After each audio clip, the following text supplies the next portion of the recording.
안녕하세요. 법학 박사 겸 법무사 전문위원 김철중입니다.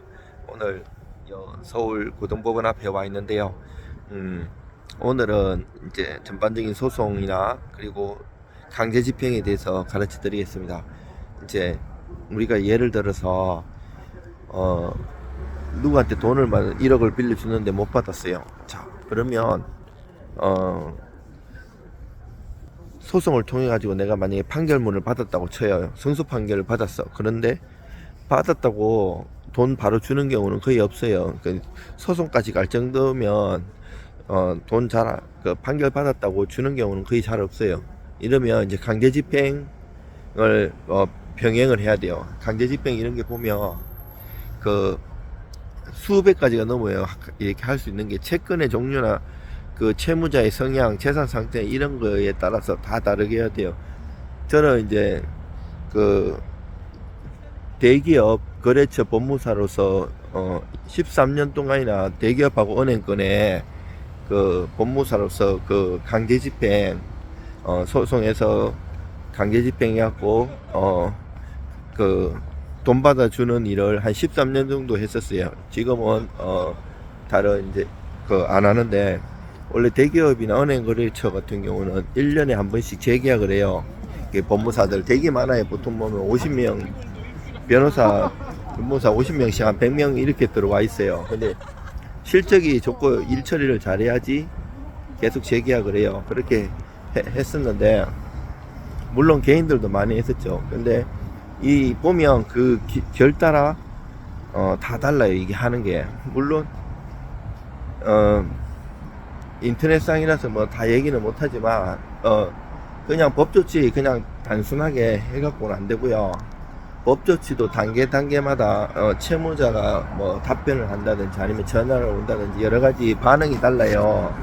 이 반응에 따라서 계속 다르게 조치를 해야 돼요. 일률적으로 그냥 요즘은 또 전자신청이 발달돼서 빨리빨리 신속하게 하는데, 그냥 직원 시켜가지고 뭐 그 입력만 그냥 막 대충 하고 잃어버리면 안 돼요. 그게 정말 심혈을 기울여가지고 고도의 심리전이에요. 그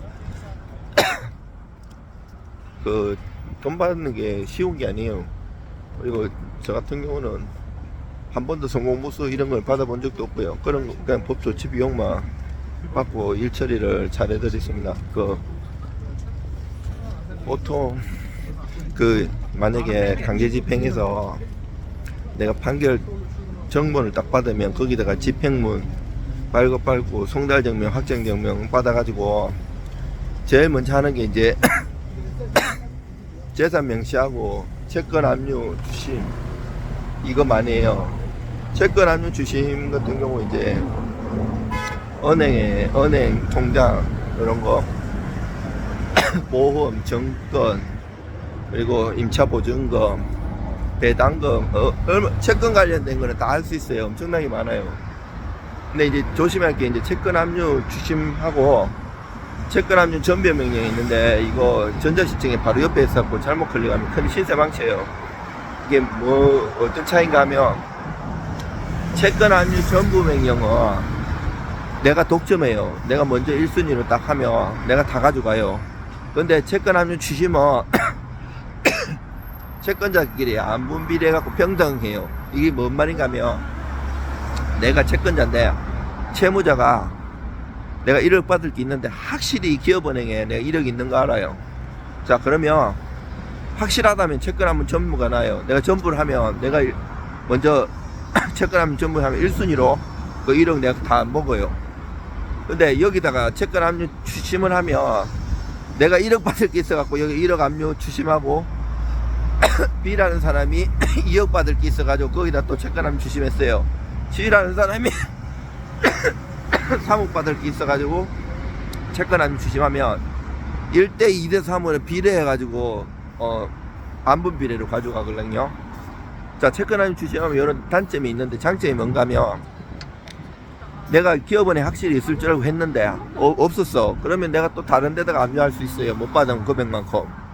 이중 압류가 아니거든요. 근데 채권 압류 전부 명령을 해버리면 내가 1순위가 되는 대신에 단점이, 그 만약에 돈이 없으면 나는 다른 데다 이제 강제 집행 못해요. 돈 받았는 걸로 치기 때문에. 이거 때문에 사고가 많이 나요. 다른데 뭐 아파트가 있어도 경매 못 넣어요.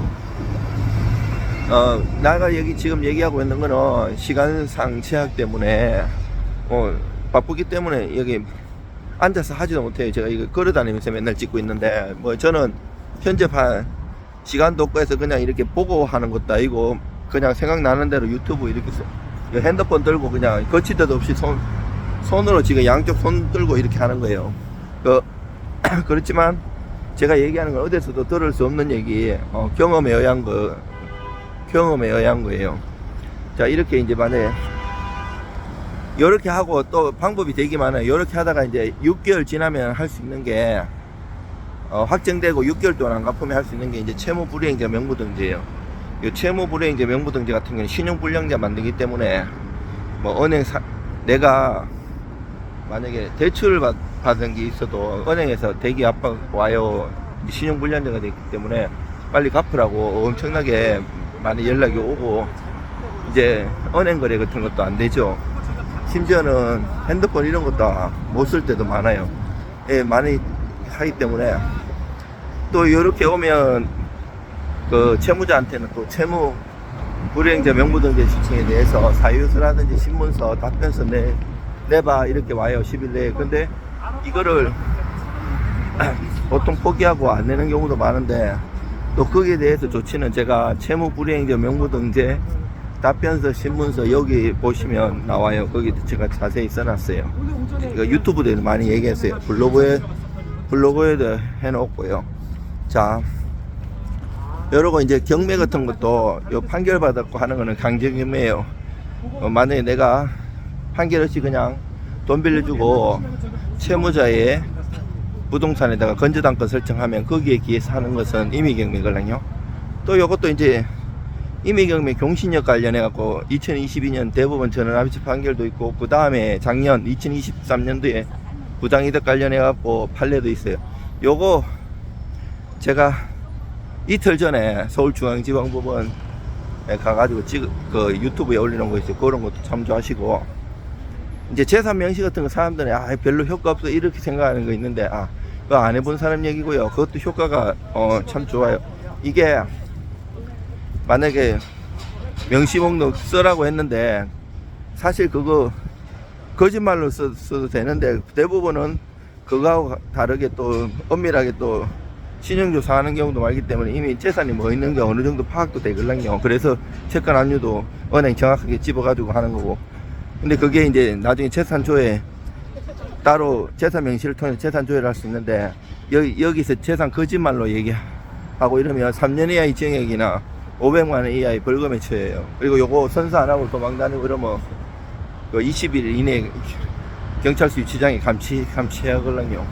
그 감치 결정문이나 명시 목록 아니면 각하될 수도 있어요. 그 송달 안 돼가지고 이제 각하되는 게 우리 일반 소송에서의 졌다 이런 의미가 아니에요. 그 자체도 그 결정문, 각하 결정문 가지고 재산 조회를 할 수 있는 강력한 무기가 돼요. 이게 또 10년 동안 이렇게 하면 또 이게 법조치 비용 했는 것도 받을 수 있고요. 이 10년 동안 안 되면 또 시효 연장 소송이라는 걸 해가지고 계속 기다리시면 돼요. 또 여러 가지 오래 대기업에서 제가 막 소멸시효 연장 소송 2번이나 해가지고 20년 가까이 되는 것도 받아들인 적도 있어요. 우리는 뭐 이렇게 법 조치해가지고 잘 법 테두리 내에서 하기 때문에 그 잘못하면 막 이렇게 오히려 채권자가 형사 문제 할 수도 이제 불법 추심이나 이런 거 하면 조심하셔야 돼요. 그리고 성공 보수도 딴 데 엄청 많이 받는 데들 많아요. 저는 밥 한 끼 사주도 안 받아 먹습니다. 그런 거 정확하게 일의 보람을 느끼면서 하는 사람이고요. 그리고 소송에도 크게는 이행소송, 확인소송, 형성소송 이런 게 있는데 이 소송의 종류도 수백 수천 가지가 넘어요. 이게 결마다 제목마다 다 달라요. 물론 이게 막 그렇게 제목 잘못 해갖고 소명신 그게 크게 작용하지는 않는데 빨리 바꿔주면 돼요. 거기에 따라 청구 취지나 청구원이 이런 게 다 달라져요. 내용이 그 법률 요건 분류술에 따라 가지고 법률 요건이나 어떻게 공격하고 방어하는 포인트가 달라지기 때문에 내가 소송을 제기하는 소장 원고 측이라면 거기에 따라서 어떻게 공격하는 포인트를 탁탁 찍고 판례도 넣고 조문도 넣고 해야 되고요. 방어하는 측면에서는 원고가 이렇게 공격을 해 들어오면 나는 이 다른 판례나 조문을 통해서 얘의 허점을 짚고 넘어가야 되는 거예요. 그게 다 결마다 소송마다 다 달라요. 그게 그 고도의 경험이 오랫동안 흡족되고 공부를 많이 좋아하고 매일 연구하고 이런 사람들이 잘 써요. 제가 그런 사람이거든요. 박사학위도 땄고 대학교 겸임 교수도 하고 논문을 계속 주기적으로 쓰면서 연구를 많이 합니다. 여러분들 힘내시고요. 뭐 채권자는 채권자대로 돈 못 받아서 속상하시고 채무자는 또 채무자대로 여러 가지 힘듦이 있고 이러는데 뭐 대화를 해가지고 해결되면 좋고요. 대화가 또 해결이 안 되고 이러면 법 테두리 내에서 법으로 해결할 수밖에 없습니다. 여러분들 힘내십시오.